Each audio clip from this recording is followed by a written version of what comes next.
welcome to today's episode of the For the Joy Missionary Show. I'm so happy that you're joining us today. I am joined by Michelle Solomon today. She is the illustrator and artist at Michelle Solomon Art. And we're going to be talking about the importance of having beautiful and uplifting things in your environment to help you in your search for joy. So Michelle, thank you so much for being here with me today. Hi, thanks so much for having me, Jill. It's a pleasure.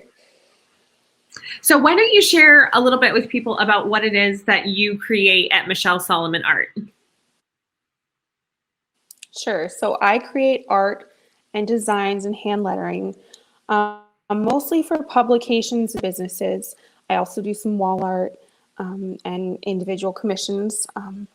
But a lot of my work is centered around like encouraging messages and happy little pictures that bring joy to people's lives.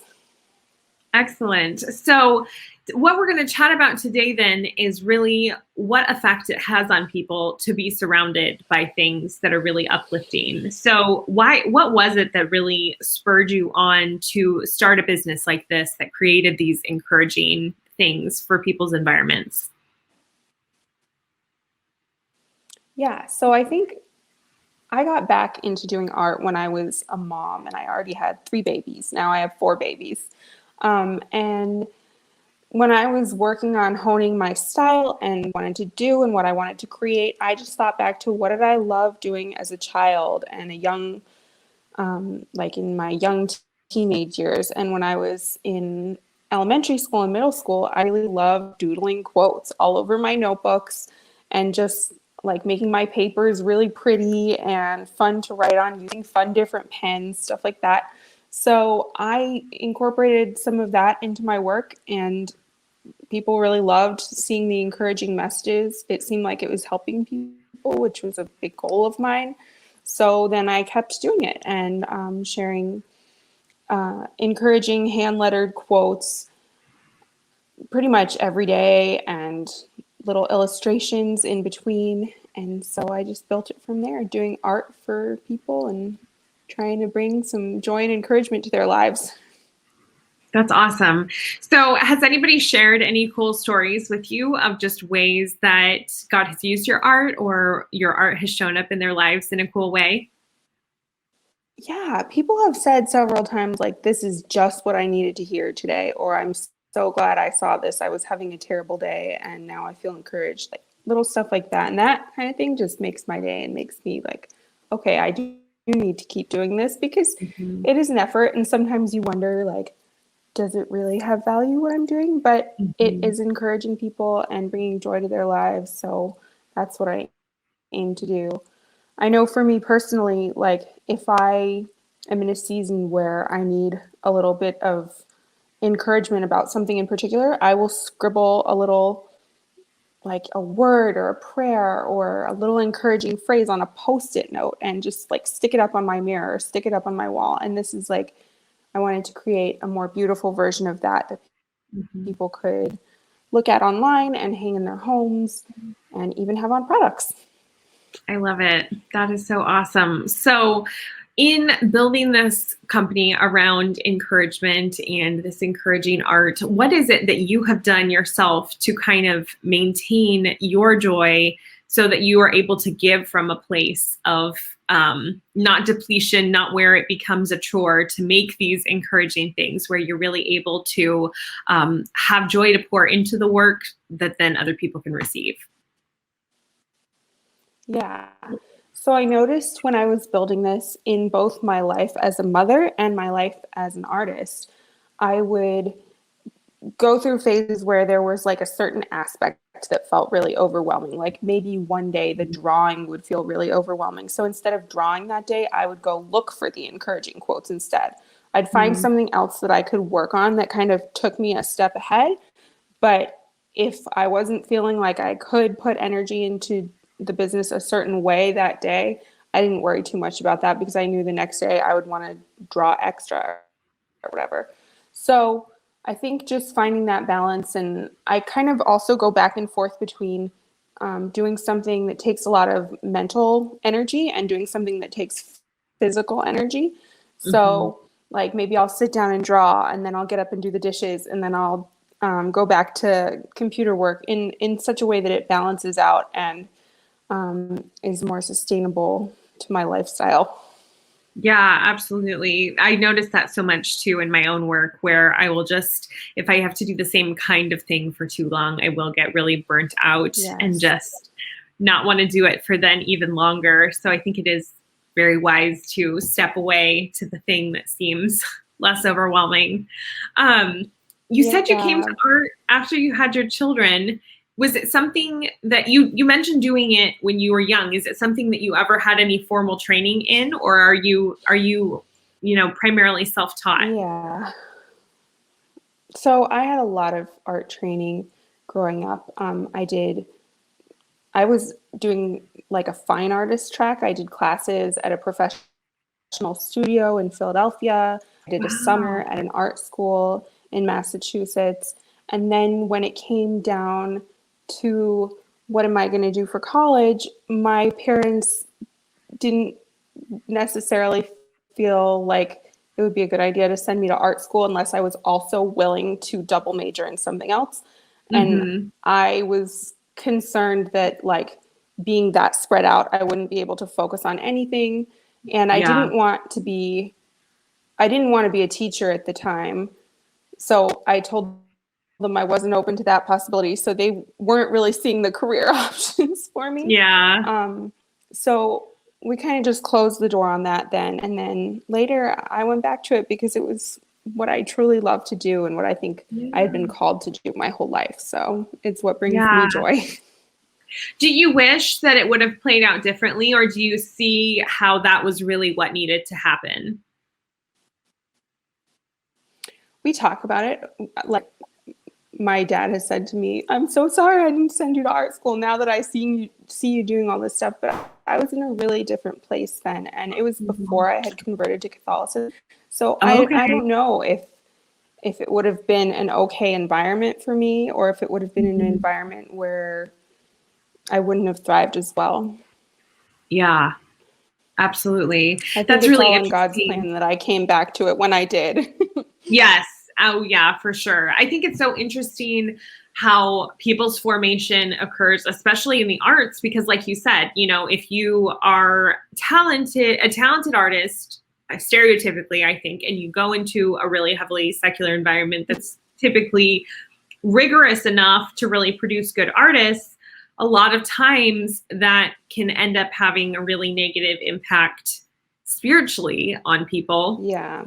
And I Yeah. experienced that myself. I went to writing school in Dublin, and it was more intense than I was ready for in terms of like the pressure and the heavily sexual, or not sexual, but secular nature of the program.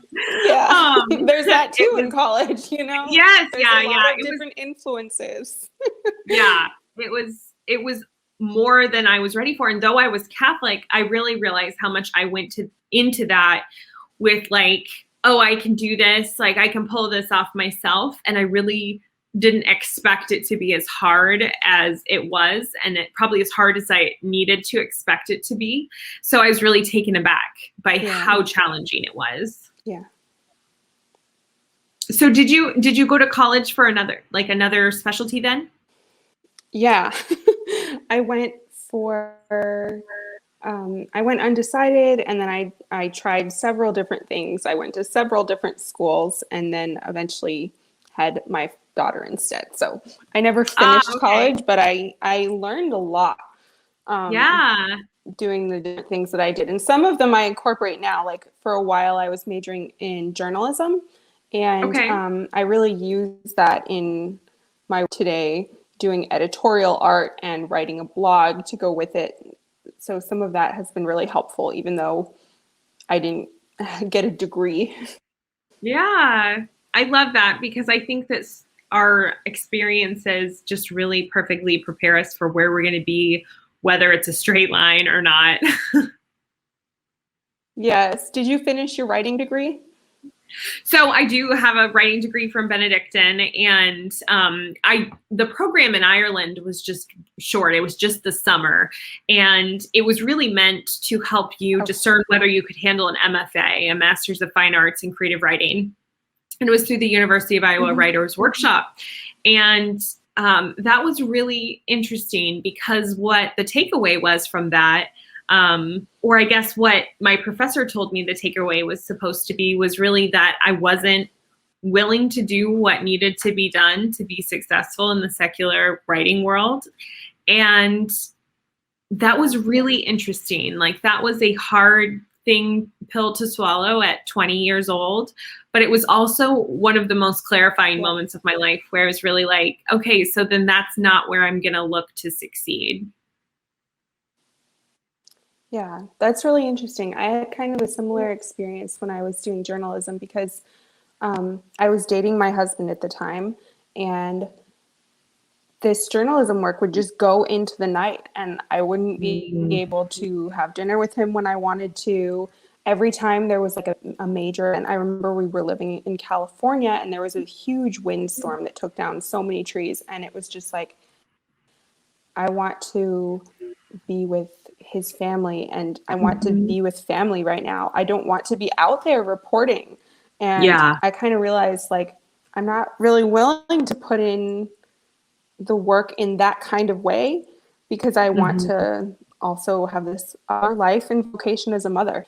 And so I think those little nudges push us towards the right path.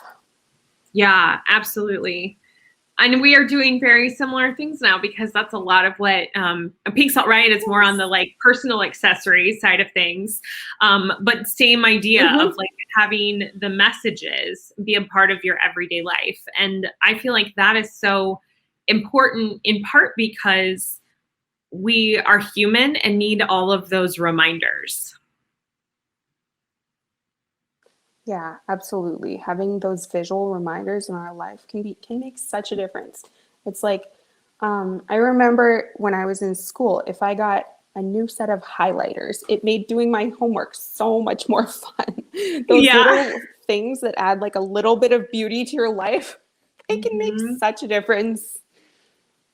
Yep, it's so true. That is so true. I love a good pen myself. That is like one of the little lovely joys of life. Yeah, and I don't think it's too worldly to enjoy these little gifts and beautiful things in the world. And it can be in nature too, the flowers and going outside to get inspiration.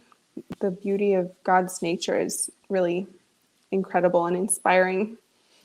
Absolutely. And I think it's always about the intention that we show up to those things, where if it's something that spurs you on to, does that spur you on to gratitude to God and praise? Or is that something that's like, now I must buy more pens? Like, is it a materialism response or is it something that really is directed at God, which is, kind of where free will enters into things, because God doesn't make us have one response or the other to something that happens in our lives. Absolutely. Is there a favorite quote that you've lettered before? Ooh, let's see. There was, I don't know if it's my favorite, but the one that was most popular was, you can't pour from an empty cup. Take care of yourself. And I put the design in like a picture of a coffee mug. And I think that really resonated with a lot of people. I got a lot of international requests to license that image, and it just, people need to be encouraged to take care of themselves the way that God would take care of us, or like a mother would take care of us. A parent would take care of us. So I think that's probably one of my favorites. Yeah, I love that. And I love saying that that's, kind of putting it in the context of like, that's the way God would take care of us. Yeah.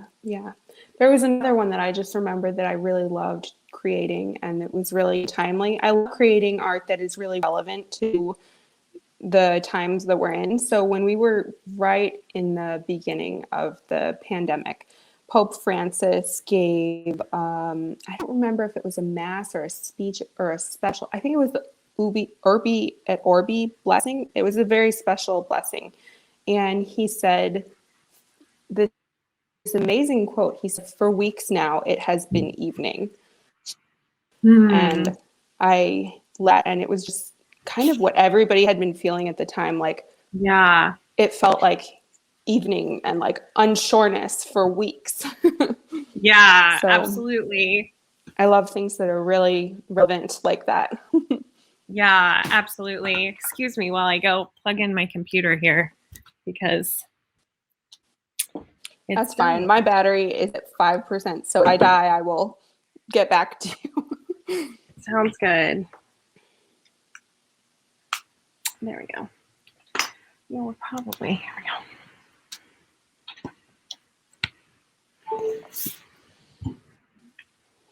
There we go. Okay. There we go. Gotta figure it out there. Okay. Awesome. Is there anything else you want to share about? I guess I think that one thing that's really helped me is to look for the joy in anything that you're doing. And if you're just in this place where you can't find joy in what you're doing, to try to do something else and step away from it. Not forever, but just for like even 5 minutes or 10 minutes to get a reset. Like yesterday, I was in a really terrible mood and just like stepping outside for 10 minutes and then going back to my work was like a total reset. So I think in order to live really joyfully, we have to seek that balance and enjoy the beauty around us. And that helps a lot. Yeah, absolutely. Absolutely. Well, thank you so much for being with me today, Michelle. It was such a joy to talk to you.